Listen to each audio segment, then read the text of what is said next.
Okay, hi everyone, here is an updated version of the review of the Nikon 50mm f1.4. On my blog you'll see that I've already done a sharpness test of this at its different apertures, but here's just more my general review of this lens and what I think about it. Okay, the 50mm f1.4 is an awesome lens and it's something that should be in everyone's kit bag. The fact that it's f1.4 means it's a really bright lens and you can see how big the aperture is. If you go and make the aperture small, which is the smallest it can get is f16, the biggest is f1.4, which is pretty huge. In fact, I'll show you that a little bit more closely. There you can see just how wide the opening is.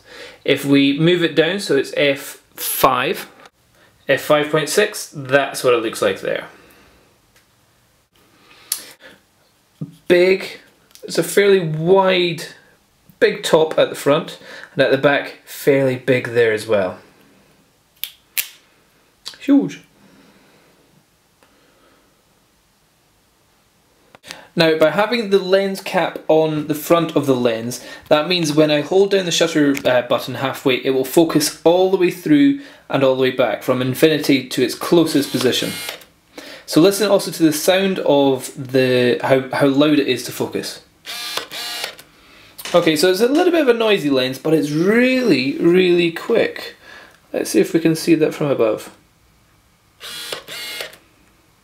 Okay, it's going faster than what this camera can record.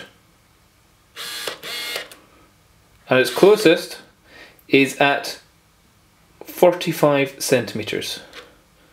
And you'll notice it goes in and out. And its speed to actually obtain focus, pointing at the wall there, very quick. And if we were to point it at another wall, very good.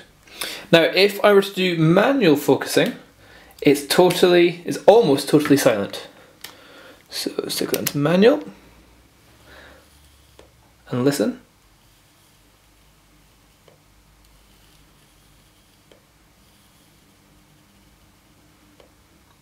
Okay, so that's it, nice, fairly quiet. You're not going to really disturb any birds if you're focusing with that.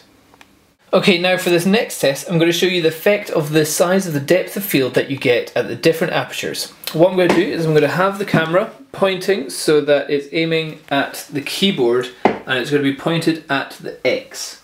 So that should be the bit that's in focus. And we'll look at the different depths of field that you get. So here's the shots here.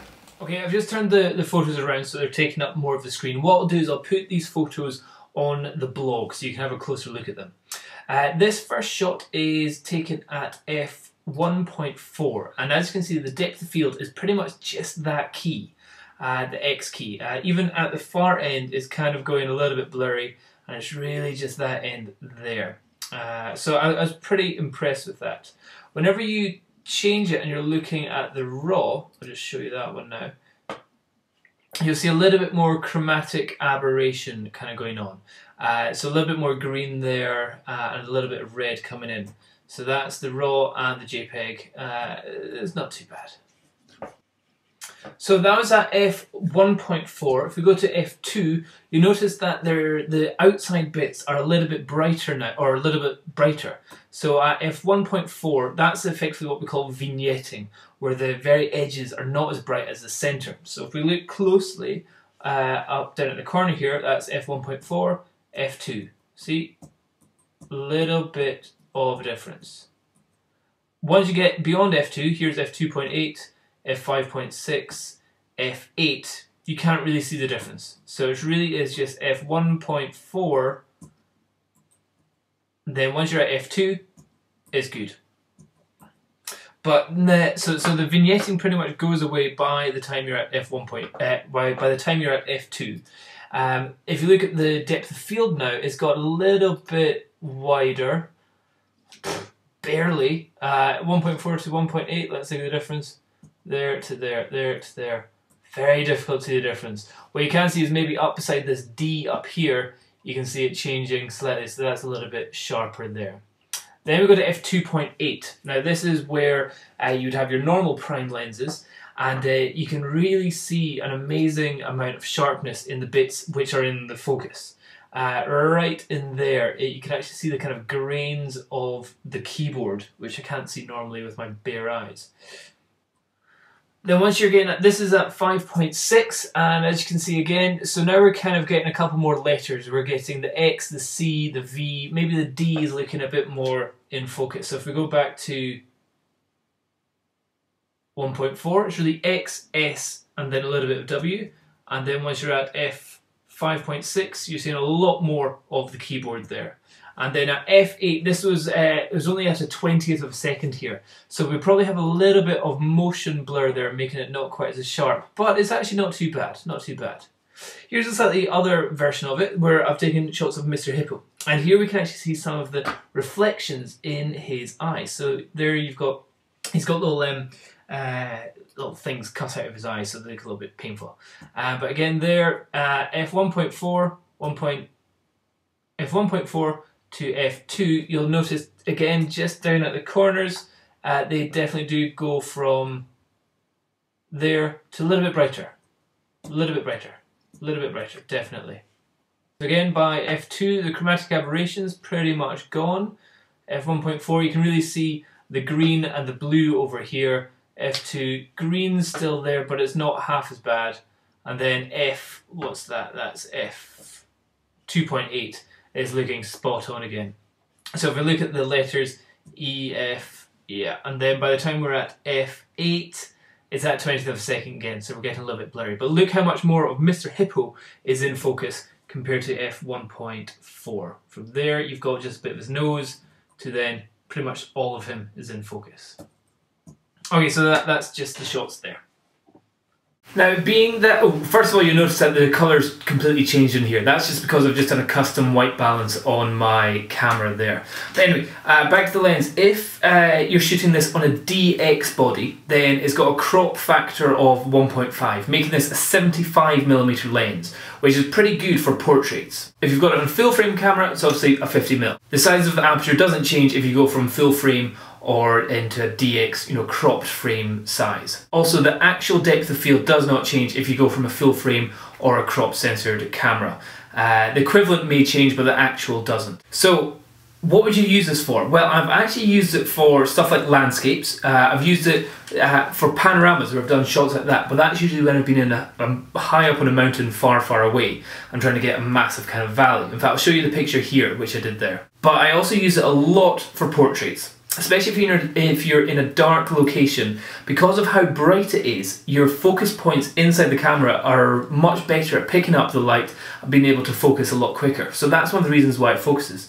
It also focuses faster than the modern AFS version. Or, to put it exactly, it initiates the focusing quicker than the AFS one. So I had both cameras the same, and both on right beside each other, press down the focus, and the AFS one would take a little while longer before it starts searching for the focus. Meanwhile, this older version, AFD, it went a lot quicker, as you saw in the speed of the focus thing. This won't work on your really cheap Nikon digital SLRs. If you do put it on that, it will have to be a manual focus only, because it doesn't have a motor inside the actual lens itself. To give you an idea, what actually focuses this is a tiny little motor which is in this tiny hole here, which on the back of the camera, or on the front of the camera, is a tiny little motor bit there. So you need to have that. So check for this tiny little bit that comes out your camera down here, which spins around to get the focus. If it doesn't have that, then your camera won't automatically be able to focus with this lens. Sharpness wise, it's one of the sharpest lenses that I've got. When you're at f1.4, there's a lot of chromatic aberration, but the only times you're going to be using it at f1.4 is in dire situations, or when you really want a creative look to it, and then you're not really that worried about the sharpness. Once you get to about f2 or f2. When it's at f2.8, it's as sharp as a macro lens. It really is that good. So you know, anything from 2.8 upwards is brilliant. Once you get past f8, then you get diffraction and the sharpness goes down a little bit as well. But if you're in the night or if you're in a dark place, using an f1.4 is great. You will want to be a little bit further away because the depth of field is so small with it. So definitely a portrait lens, can be used outdoors for landscapes, good for nighttime shots, party shots. Very little distortion in the image as well, so it's pretty much straight everything that you see. So yeah, that's pretty much my review of the Nikon 50mm f1.4. Price wise, it's around about £300 to £330, which is a price which you really should be spending on any lens that you get. I would say get this before you even buy a kit lens. The 18 to 55 is just a piece of crap. Get something like this, which is about the same price as you know, a cheapo zoom lens, but you will just learn so much more about the aperture, focusing and brightness that you can get with a lens before you have to play around with the ISO. The smaller brother of this, the f1.8, is also equally a brilliant lens as well, and about a third of the price. It's around about £120, somewhere around about there, and I can't fault it. It's a little bit cheaper build, the f1.8, and I don't like it quite as much.